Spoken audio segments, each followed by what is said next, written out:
Ladies and gentlemen, welcome again to Ibrahim Traoré's era. Traoré has shocked the world again. On October 5, 2025, the streets of Ouagadougou were alive with excitement. The red dust of the Sahel shimmered beneath the sun as people gathered from villages, farms, and schools. They did not come to see a parade or a political rally. They came to witness a dream take root. President Ibrahim Traoré stood before them, not with soldiers, but with farmers, engineers, and builders of a new nation. His voice was calm but filled with power as he announced a bold national project, a plan to grow tomatoes across the entire country. "If we can grow what we eat and process what we grow," he said, "then Africa can feed itself." For a nation long marked by drought, hunger, and dependency, his words felt like sunrise after a long, dark night. The plan was simple but powerful. Transform the dry, dusty land into green farms, powered by solar energy and young labor. Build factories that would process local produce and keep profits inside Africa. The people cheered, not because of the tomatoes, but because they could feel that something deeper was changing. Traoré's vision was clear. No more begging for aid, no more importing food that Africa could grow with its own hands. This was not just farming. It was freedom. Before this new dream began, President Traoré had already achieved something many thought impossible: the 500 Wells Project. In one of the driest regions on Earth, his government brought water to the desert using solar-powered drilling. Villages that had gone years without clean water now had wells flowing day and night. Women no longer had to walk miles under the sun to find water for their children. Farmers who once watched their crops die now saw green fields again. This project gave the nation something priceless: belief. If they could find water beneath the sand, they could find life in it too. That belief became the foundation for what would come next: the tomato revolution. The same wells that gave water would now give life to farms. Irrigation channels stretched across the plains. What was once dry and empty was now green and alive. These wells became symbols of faith, proof that when Africa builds for itself, nothing is impossible. Traoré understood that water was only the beginning. Food sovereignty was the true goal. The wells were not just for survival. They were the first step in reclaiming dignity. The new project is called the Tomato Corridor. With an $85 million investment, it became the largest agricultural program in Burkina Faso's history. The plan had 3 stages. Build 2 tomato processing plants, each able to handle 150 tons per day. Create 25,000 hectares of tomato farms, led by youth cooperatives, and develop export-ready industries to sell tomato paste and powder across Africa. The project promised over 3,000 direct jobs and 20,000 indirect ones.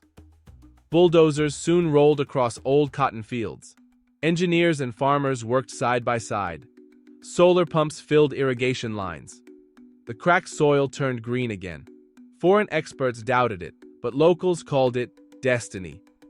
For decades, Burkina Faso had exported raw goods and imported finished products, losing profit every time.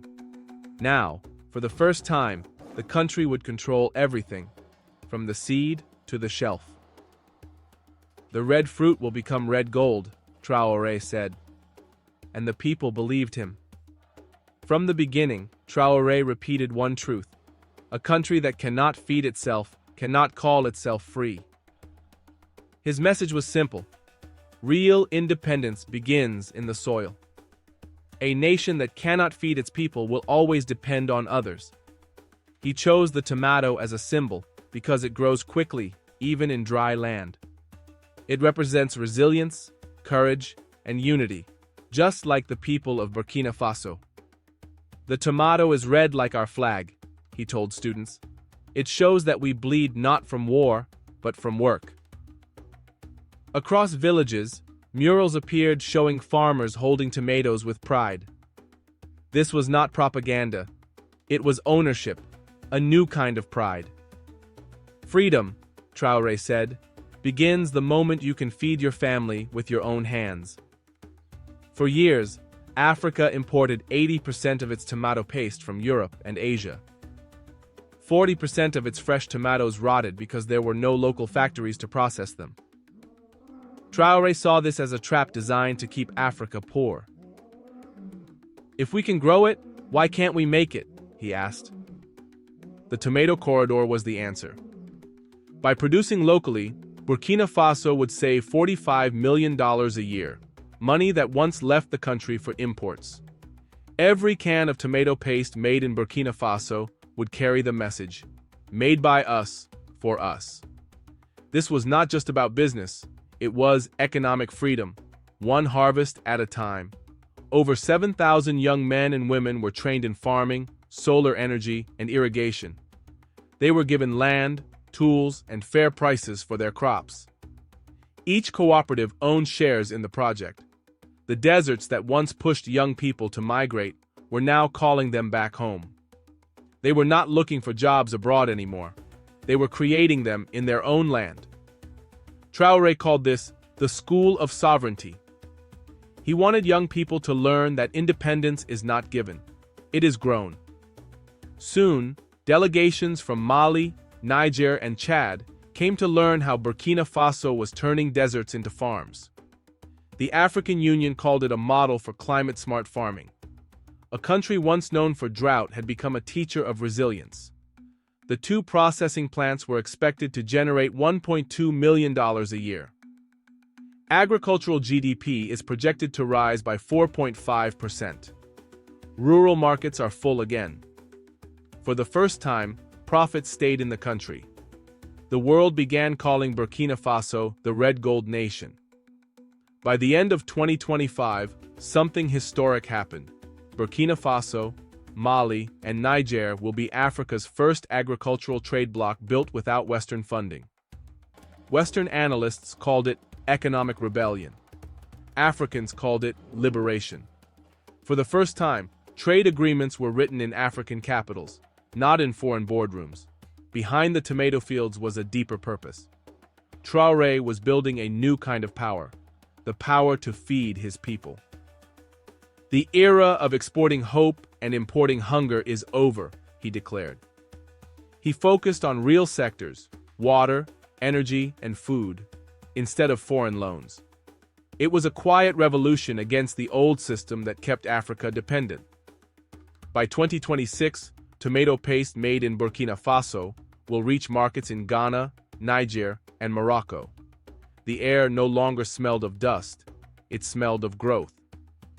Across the Sahel, one message echoed: the land is not poor, it is waiting for hands that believe. Whether one agrees with him or not, one truth stands clear. Ibrahim Traoré redefined African leadership. He proved that the greatest revolutions do not begin with weapons, they begin with seeds. This is Ibrahim Traoré's era.